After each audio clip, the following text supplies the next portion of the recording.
And just noticing this beautiful ability to speak, not knowing what to say.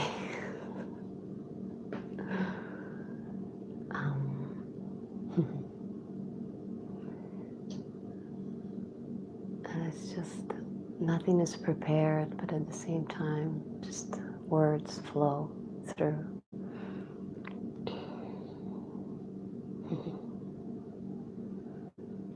And this idea that we have that we're somewhere positioned in our bodies as separate individual, separate person, which has thoughts that speak,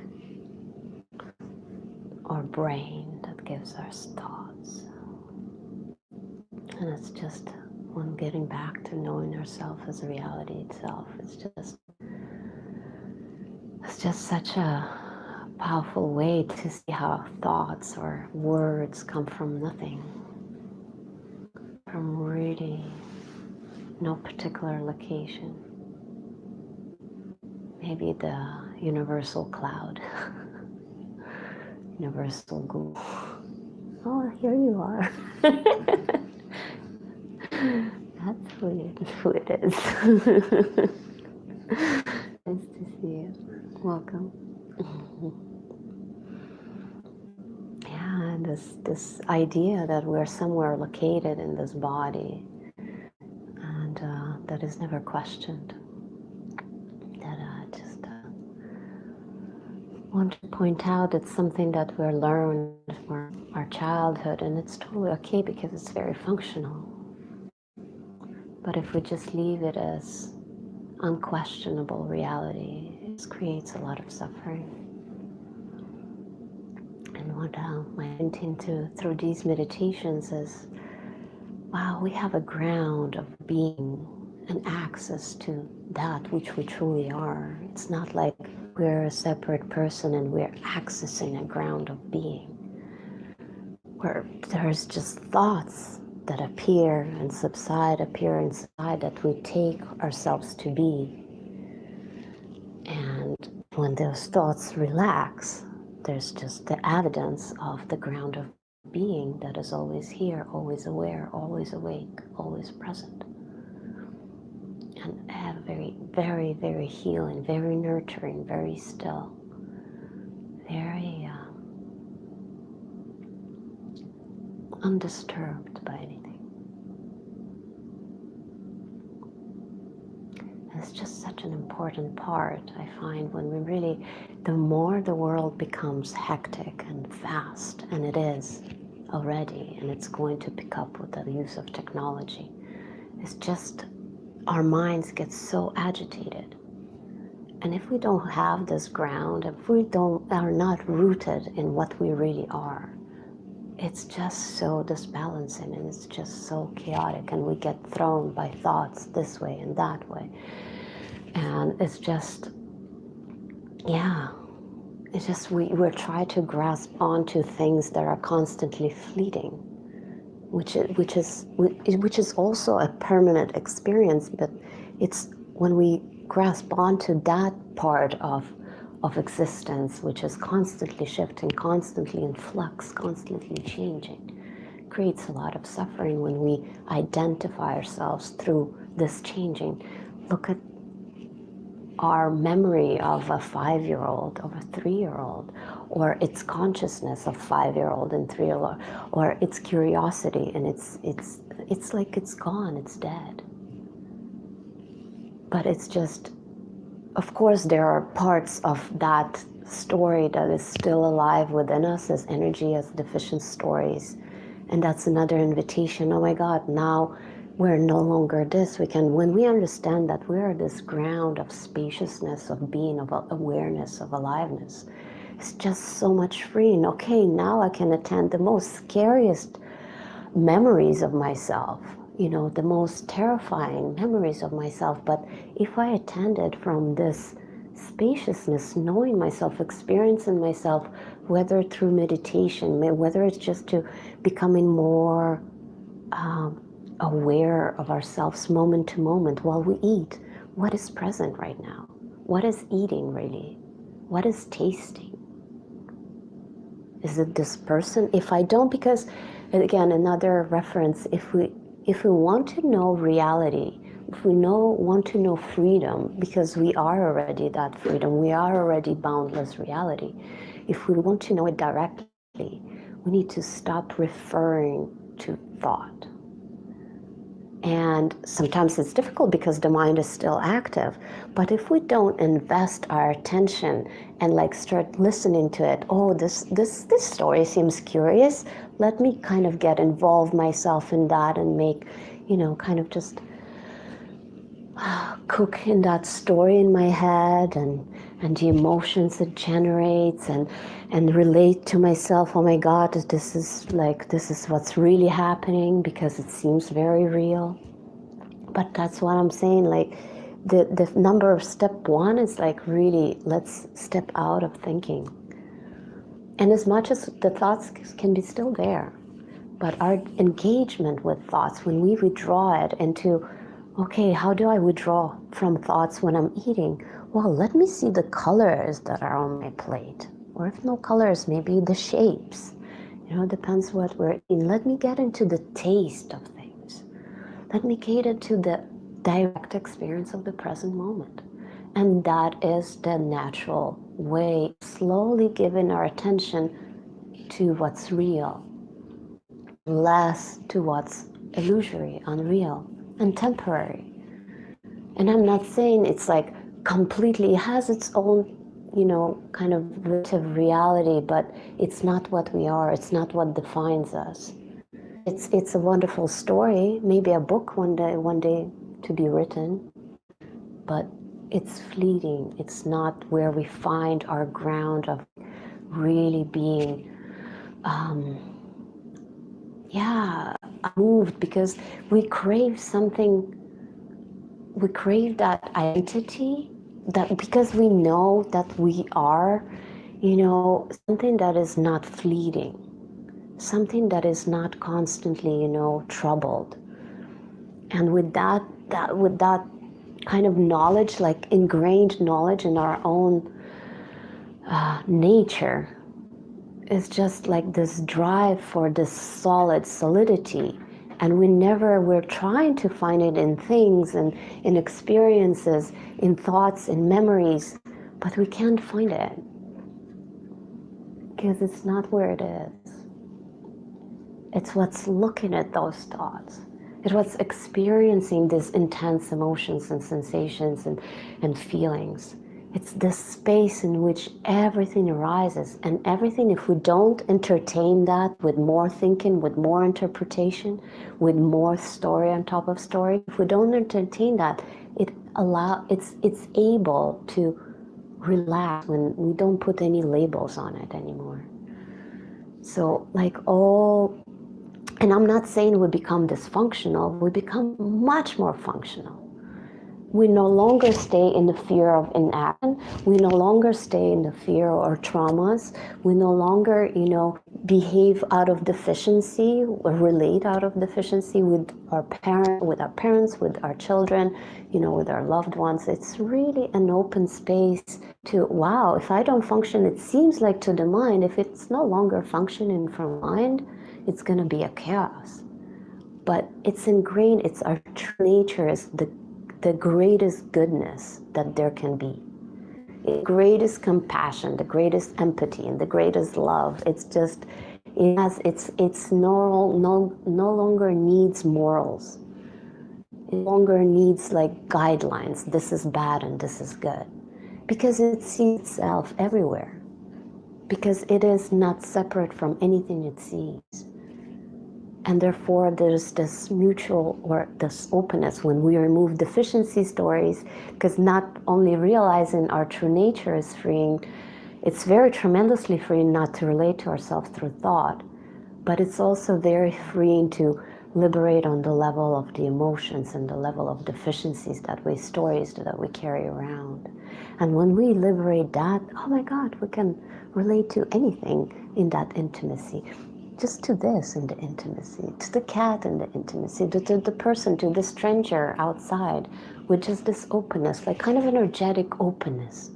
With energetic openness, I don't need to do this.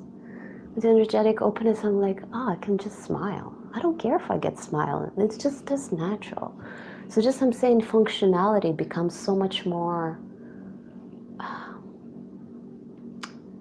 real, so much more connected, so much more, yeah, freeing. Because now finally we have a choice. Because before it's just the programs that playing out. We're acting on impulse. We're living on impulse. And sometimes we don't even know what drives us. And as much as like, I'm not saying whatever happens in our life is no good because it's an impulse. That's where life moves through awaken itself, moves through attracting these particular unsolved issues to itself, to mirror back. It's like really to mirror back where it's still stuck, where it's still unwhole, where it still believes itself to be separate from what it is, from what it's seeing, or from what it's experiencing. So it's just kind of like life always will move towards waking up to itself. And consciousness waking up from the limitations of being human. And at the same time, it's like, it cannot know itself. It's a mystery to itself. But the beauty of it knows itself by being itself. So anytime it needs to know itself as a human, it becomes a human, and it completely identifies with that. It just completely merges with that storyline.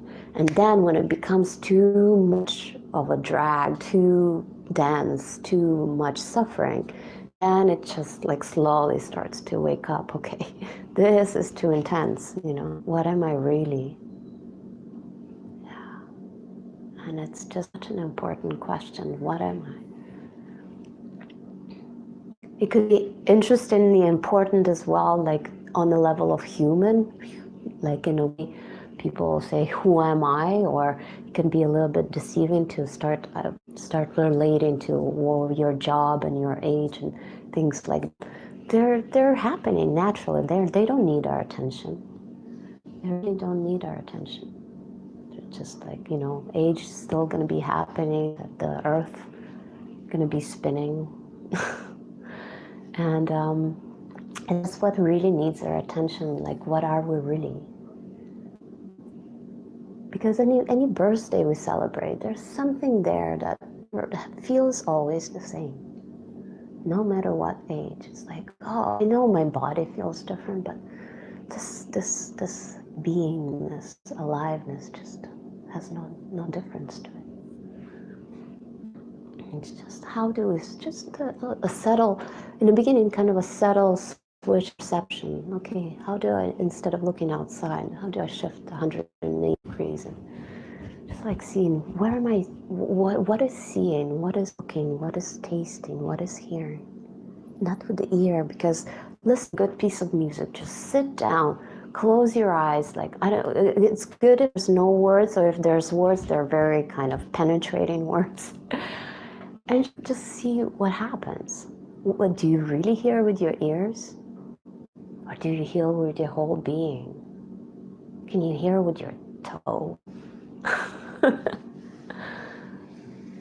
Really? Can you hear with this whole mechanism, organism? It seems like our hearts, when we get out of our heads, we're to enter our hearts. And it's just like, this is so not been given enough attention to the way it can perceive life, because at one point of our life, when we were really small, we got hurt, we got crushed, we got, terrified by something, just a simple thing, a parent yelling, or a very heavy thing.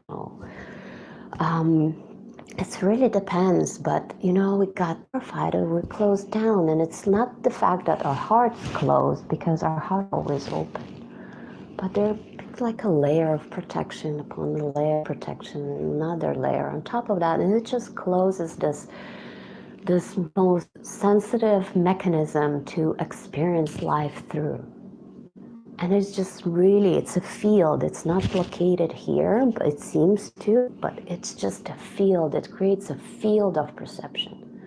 As if when we interact with sound or with music or with the other, we're just, it's like there's like an aura or this aliveness or this awareness comes this field of perception.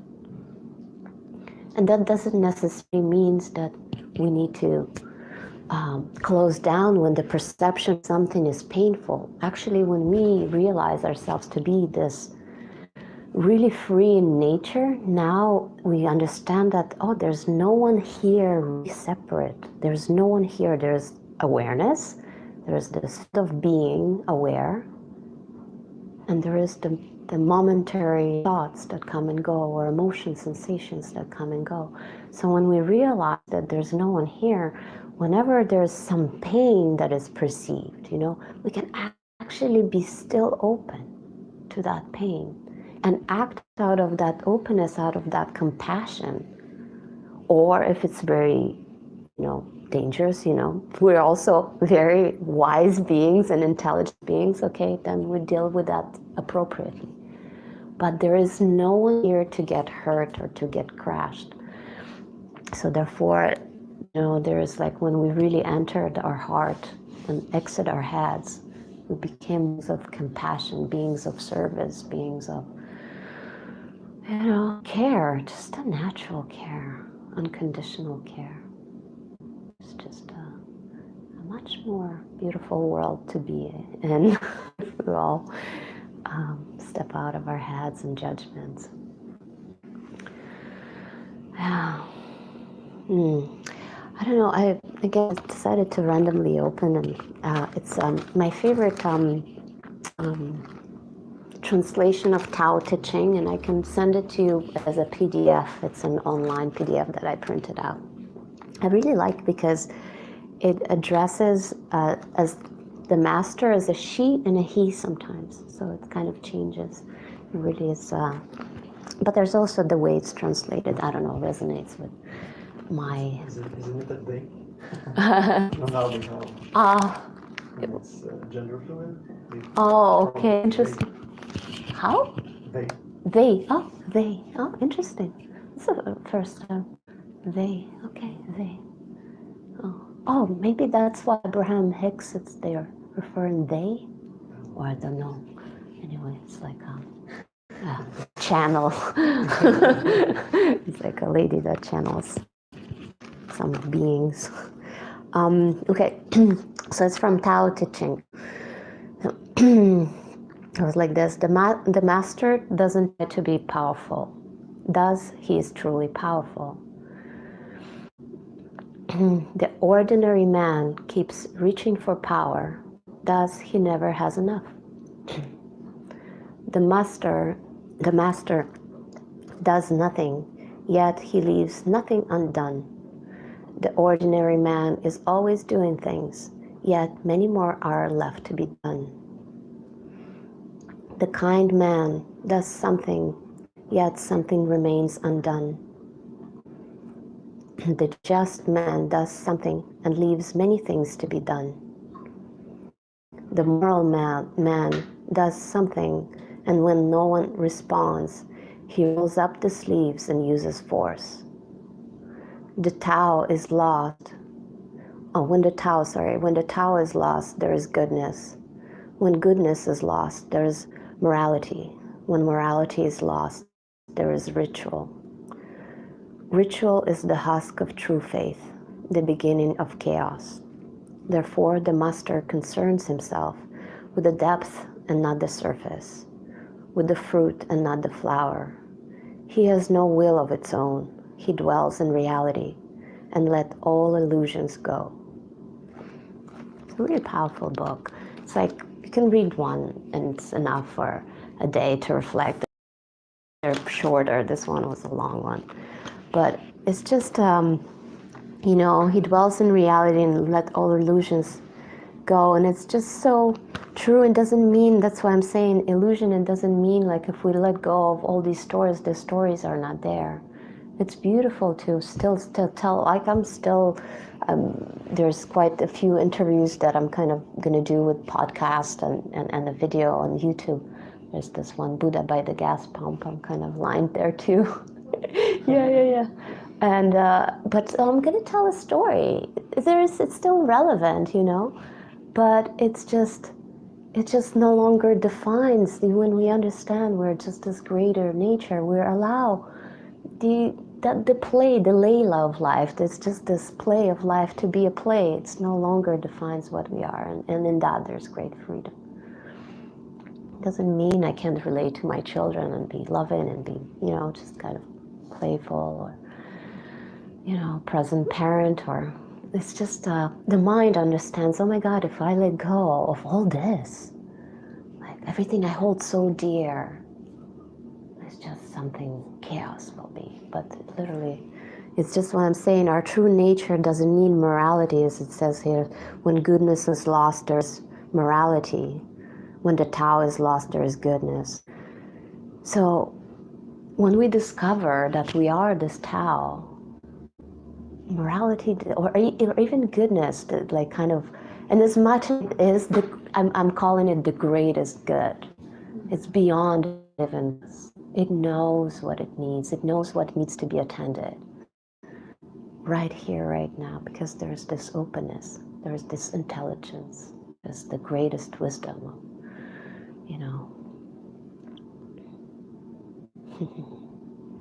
yeah. So